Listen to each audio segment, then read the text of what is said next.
या भुवरी गगनातुनी आलिस का तू ग मोहिनी, या हिरवळीवरी चालुनी दव बिंदू कलशात घेऊनी.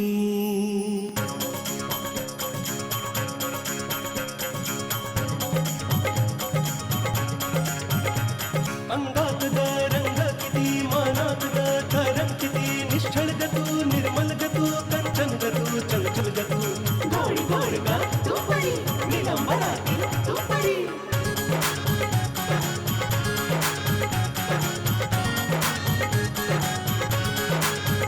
श्वासात संगीत भासत, डोळ्यात श्रावण हासत, गगनातली तू चांदणी, मृगनयन ग तू हासिनी.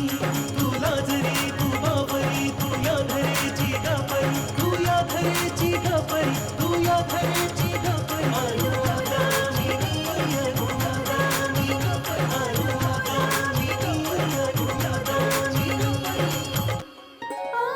ग परी. चहा मी कमी साखरेचाच पितो. हो, पण आयुष्याला एवढं फिकं पण होऊ देऊ नकोस. आयुष्यात गोडवा योग्यच असायला पाहिजे. अनुदामिनीला सांग की आधी मालिनीशी बोल. ती काय बोलणार आहे मला चांगलं माहिती आहे. तिचं उत्तर काय असणार आहे. काय असणार आहे उत्तर? अव ती लग्नासाठी कधीच तयार नाही होणार. आजपर्यंत मी सगळं काही माझ्या मर्जीनेच करत आली आणि आज रोशनला सुद्धा मी तेच सांगितलं. काय सांगितलंस? हेच की मी त्याच्याशी लग्न करायला तयार नाहीये म्हणून.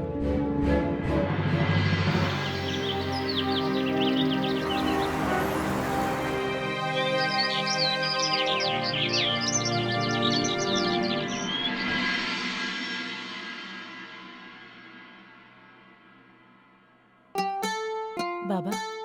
अरे सुखी राहा सुनबाई. बाहेर जातेस का? हो बाबा, मी कामावर चालले. 2 दिवसापासून गेले नाही ना, खूप सारं काम बाकी आहे. हो हो, ते तर असणारच. आमची सुनबाई जी पण जबाबदारी पूर्ण करते ते तर दुसरं कोणीच नाही करू शकत. पण तू एकटी जातीयस, तुला सोडायला कोणी नाही आलं? नाही नाही बाबा, ते बाबा, हिचं ऑफिस माझ्या ऑफिसच्या रस्त्यातच आहे, तर मी हिला सोडेन. ठीक आहे, हे काम तुला रोज करावं लागेल.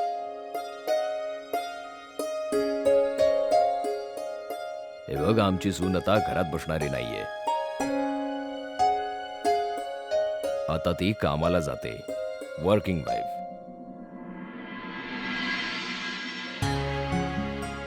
आता खऱ्या अर्थाने आपली सूनबाई मॅडम आहे.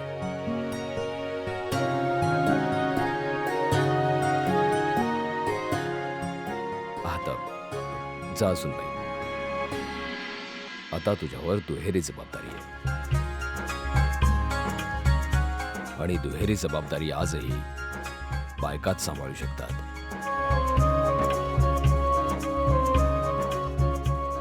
पुरुष नाही. तसा माझा आशीर्वाद आहे की तू दिवस रात्र प्रगती करत राहा आणि देव तुझी अशीच साथ देत राहो.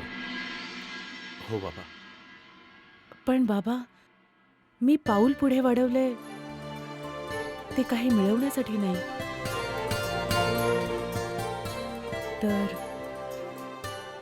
माझ्या पतीच्या सफलतेसाठी.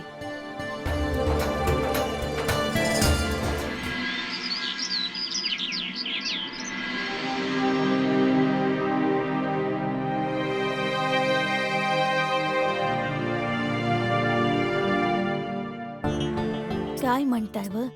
आता काय करायचंय? कशाबद्दल? अव पलटूच्या दिल्ली जाण्याबद्दल. मोडलेला पाय घेऊन तो दिल्लीला जाणार आहे का? म्हणत तर होता की कुठला मित्र बरोबर जाणार आहे. असं? अव काय असं?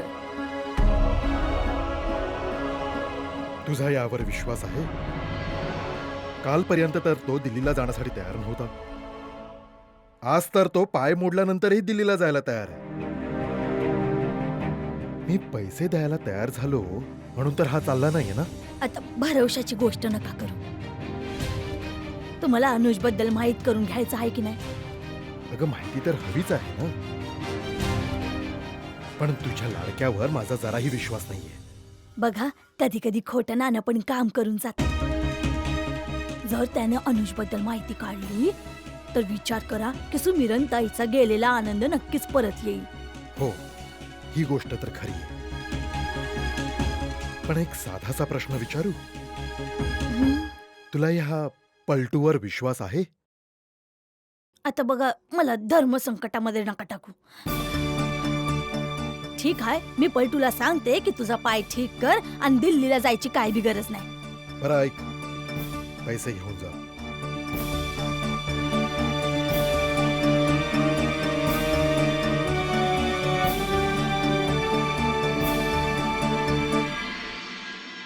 तसं तर दुर्भाग्य पाठीशी असलेलाच मनुष्य आहे मी, पण आता भाग्याबरोबर एक डाव खेळूनही बघतो. घेऊन जा, दे तुझ्या लाडक्याला. अव शुभ शुभ बोला ना. बघा ना, हे पैसे किती चांगल्या कामासाठी देतात तुम्ही. हो, हे पैसे मी चांगल्या कामासाठीच देतोय, पण ही गोष्ट तुझ्या लाडक्या मुलाला पण कळली पाहिजे. आता समजा काही बरं होईल. तुम्ही देवावर विश्वास ठेवा.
दादा, काय?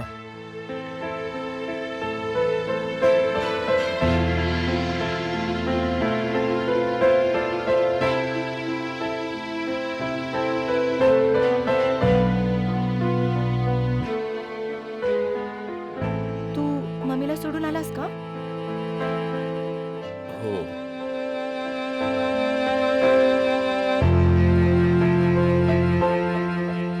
मॉमने काही सांगितलं का तुला माझ्याबद्दल? तुझ्याबद्दल? हो, माझ्याबद्दल. नाही.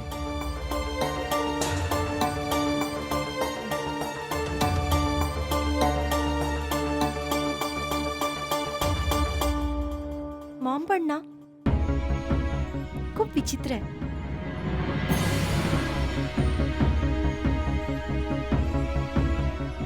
तिने असं नाही करायला हवं होतं. तिने तुम्हाला सर्व काही सांगून टाकायला हवं होतं दादा. काय सांगायला हवं होतं? ते जे खूप महत्वाचं आहे आणि तुला माहीत असायला हवं दादा. एवढंच महत्वाचं आहे तर तू सांग.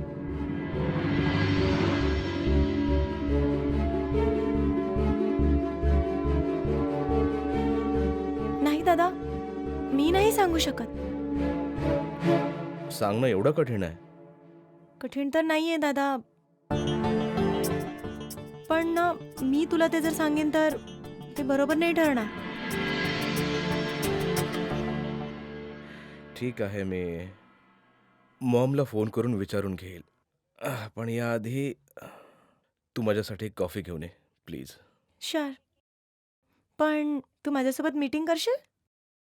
मीटिंग? हो, विसरलास तू?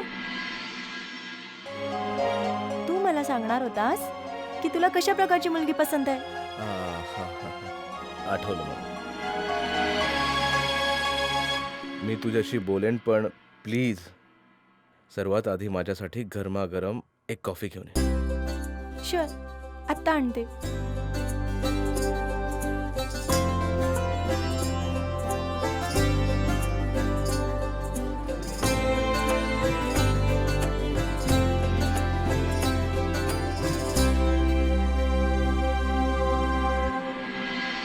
अशी कोणती गोष्ट आहे जी मॉम दीपाबद्दल मला सांगणार होती? जी गोष्ट दीपाला पण माहिती आहे, पण तिला मला सांगायचं नाहीये.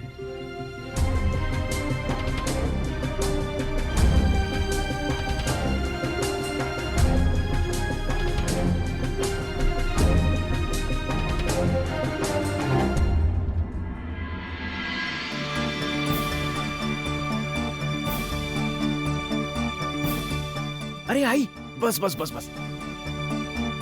काय म्हणाले बाबा? हे पैसे दिले.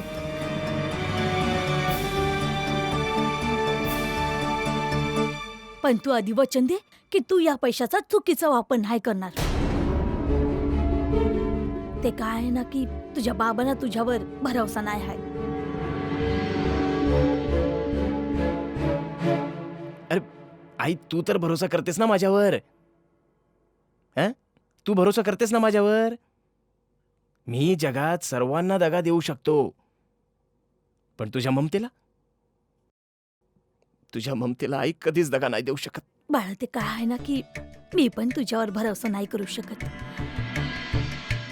पण काय करू, आय हाय तुझी.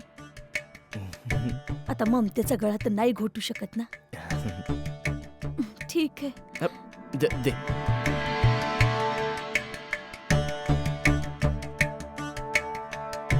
तर ठीक आहे आई, मी सकाळच्या रेल्वेने दिल्लीसाठी निघून जाईन. हो, पण पैशांवर लक्ष ठेव. हं, हो आई.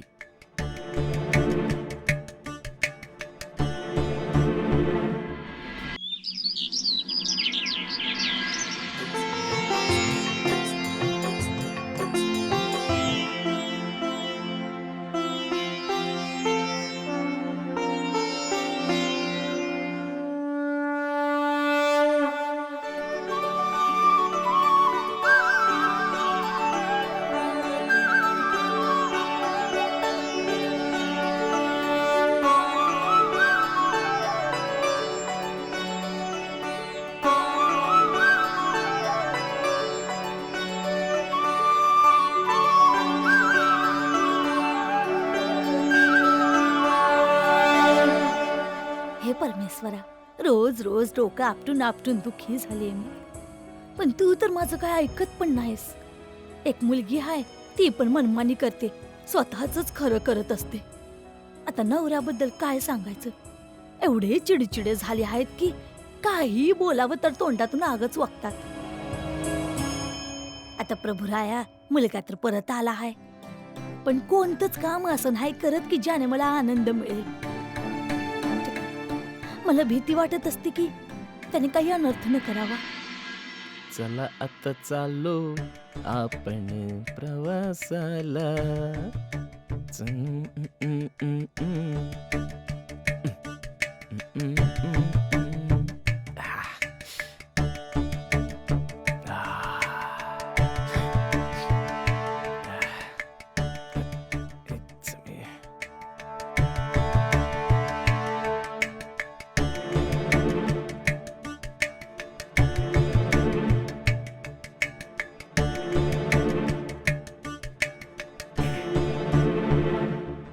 एक 1000, 2, 3000, 5000, 7000, 8000, 10000, 11000, 13000, 14, 15000.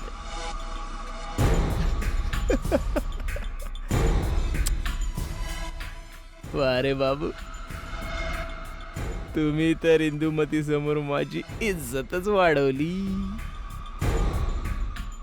इंदुमतीसाठी 1-2 चांगल्या साड्या विकत घेऊन जाईन आणि मोठ्या शानने तिच्या जवळ जाईन. एवढं जबरदस्त इम्प्रेशन पडेल माझं. पण यावेळी जेव्हा इंदुमतीशी मी भेटेन ना, त्या बुलेटचं नाव खूणच मिटवून टाकेन. संधी मिळताच इंदुमती सोबत लग्न करून टाकेन. सॉरी बाबा, एक वेळ पुन्हा मी तुमच्या विश्वासाला तडा देतोय. माफ करा.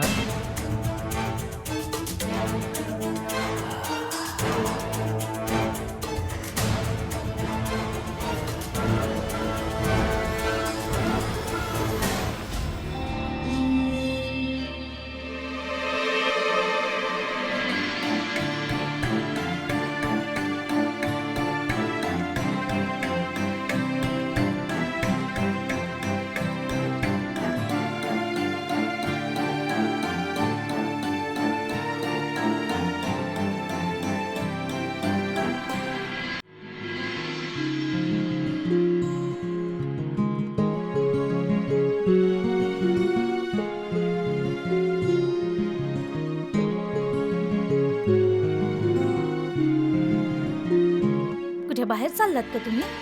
हो, कुठे? तो सरपंचाचा जावई आला ना, त्याला भेटायला जाऊ. त्यांच्या जावयाकडे तुमचं काय काम? अगं आधी भेटून तर येतो, मग तुला सांगतो. मला माहित आहे तुम्ही कशाला जाताय. जर माहिती आहे मग कशाला विचारतेस? अव हे समज बंद करा, काही फायदा नाही होणार. मालिनी तुमच्या म्हणण्यानुसार लग्न नाही करणार. ही गोष्ट मला पण ठाऊक आहे, पण तू मला हे रोज रोज ऐकू नकोस. मी जे करतोय ते मला करू दे. ठीक आहे, जसं तुमच्या मनाला वाटेल तसं करा आणि लोकांच्या दारात जाऊन भीक मागा मुलीसाठी मुलगा. मग आता आणखी काय करू? हं? तुझ्या मुलीसोबत मुलाला किडनॅप करून आणू का? बंदुकीच्या निशाण्यावर त्याचं लग्न लावू? तुमच्याशी तर बोलणंच बेकार आहे. आता जातात ना तर चहा घेऊन जावा. पलटू एवढ्या दूर दिल्लीला जातोय पैसे घेऊन, त्याला काय सांगायचं आहे? नाही भेटायचं त्याला, काही नाही बोलायचं. अव एवढं तर सांगू शकता ना की पैसे व्यवस्थित घेऊन जा आणि ज्या कामासाठी चाललाय ते बरोबर करून ये. मला त्याला पैसे द्यायचे होते, ते मी दिले आणि हे मी आता नशिबावर सोडले. तो पैशांचं काय करतो ते त्याचं नशीब. अव पोरगा एवढा लांब चालला आणि तुमचं आपलं कायच. माझ्या बरोबर वाद घालू नकोस.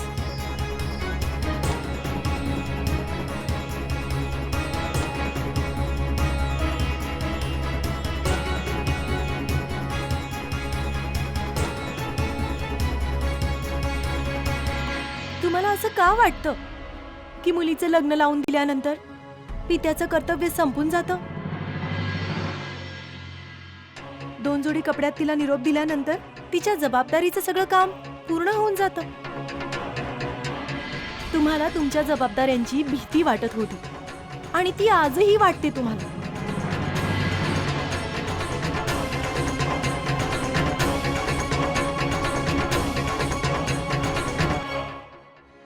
तू खरं बोलतेस मुली. मी घाबरतो आणि हे पण खरं आहे की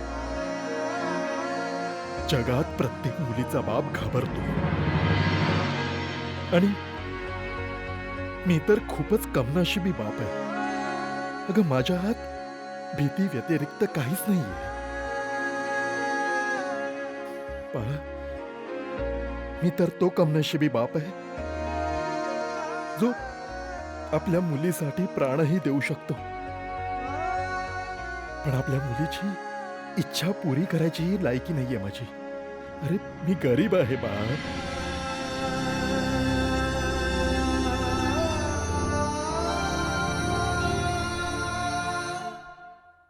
गरीबाच्या मुलीला भले खायला प्यायला कमी पडू शकेल, पण तिचा स्वाभिमान कधीच कमजोर नसतो बाबा. कसंही का होईना, तुम्ही तुमचं कर्तव्य पूर्ण केलेलं आहे बाबा. आणि आता माझी वेळ आहे तुमची मुलगी होण्याचं कर्तव्य निभावण्याची. विसरून जा तुम्ही मला कुठे स्थळ वगैरे दाखवण्याचा कार्यक्रम विसरून जा. लग्नाच्या रीतिरिवाजांबद्दल सुद्धा विसरून जा. आता मी माझं नशीब स्वतः सावरणार आहे बाबा. मी माझं लग्न स्वतः करेन.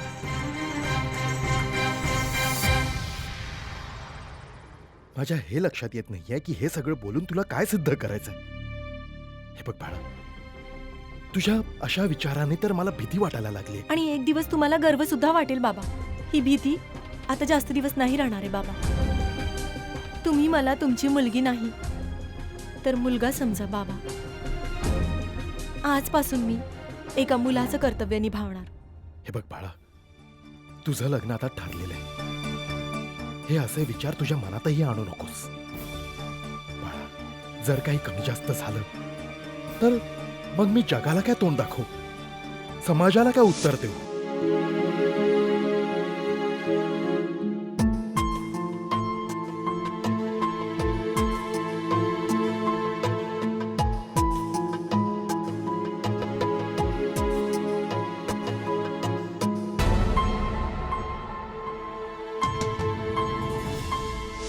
आपल्या लग्नासाठी तू माझ्याकडून नकारच समज. नाही रोशन, माझं उत्तर आज जे आहे पुढे सुद्धा तेच राहणार आहे.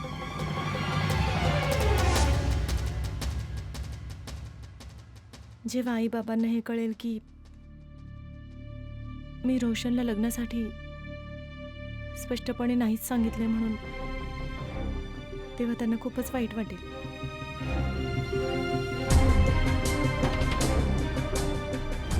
पण मला माहिती आहे की माझा हा निर्णय अगदी बरोबर निर्णय ठरणार आहे. कारण मी तर गरिबीचं जीवन जगल्यामुळे मला नात्यांचा अर्थ चांगला समजतो. पण रोशन तो खूपच इमॅच्युअर आहे. मानते की चांगलं काम करतोय, चांगला जॉब आहे त्याला, चांगलं घर वगैरे आहे, सगळं आहे. पण लग्नासाठी जबाबदारीमध्ये माहिती नाही, तो नाही ऍडजस्ट करू शकणार. स्पेशली माझ्यासारख्या मुलीसोबत तर अजिबातच शक्य नाहीये. काय करू? ताईसोबतच हे शेअर करते, कारण ती साईबाबांचं दुःख कमी करू शकते.